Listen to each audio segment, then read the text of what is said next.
मो ना पुष्पांजलि गौड़ मु पुरला स्कूल रे पाठ पढ़ुची आउ मु सकाल रु स्कूल को आसीली सेते बेले स्कूल रु ताला पड़ीतिला सेटा पई सर हमको रास्ता रे बसे देले रास्ता रे बसी हम पाठ पढ़ुची सी पुरला सरकारी प्राथमिक विद्यालय पुरला भारप्राप्त प्रधान शिक्षक आज शिशु सेविका नियुक्ति रे दुर्नीति कहीकि जो स्ट्राइक कर लोक ताला बंद कर मु पिला को रास्ता रे बसई पाठ पढ़ू 168 सर मध्याह्न भोजन सर ताला खोलिले कौन गोटे कर ताला एपर्यंत खोलु ना ताला पकेबा कारण हूँ शिशु सेविका नियुक्ति रे माने अवहेला करा गाँ पिला को न दे बाहर पिला को दि जाइए कहते जी नियुक्ति पाई कमिटी सिलेक्शन कर सी भी से गाँव रही मुझे जन सारी सर जो मैंने शिशु सेविका अनियमित कहते माने ताला बंद कर सर तेणु मो पिला बाहर बसिक पाठ पढ़ू सर आम गाँव प्राइमरी स्कूल रे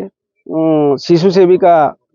पद को माने आम निज गाँव रे देना किलोमीटर बाहर लोक पाई आरती शांता डमनागुड़ा किंतु गाँव रे 7 जन लोक से शिशु सेविका ये करते से माने से दिया गला नहीं सर पाक लोक को दिया जीवा कथा से तो सरकार को बेनियम उल्लंघन करी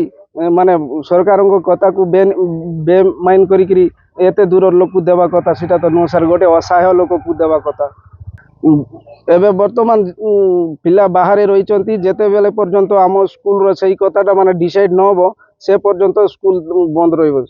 स्टैंड बीओ को भी अभियोग करिचु आमे जो तांकर कमिटी को अभियोग करिचु हेड सर को भी अभियोग करतिलु सर योग्य हिताधिकारी माने बहुत अचंती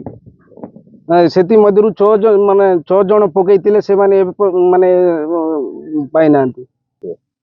सर जेबे पर्यंत एई कथाटा डिसाइड न हो सेते बेले पर्यंत हम डिसाइड माने ताला पकईकी रही सर आज जेते बेले पर्यंत से माने डिसाइड न होती से बेले पर्यंत आम तार खाइबार किसी व्यवस्था भी करूँ।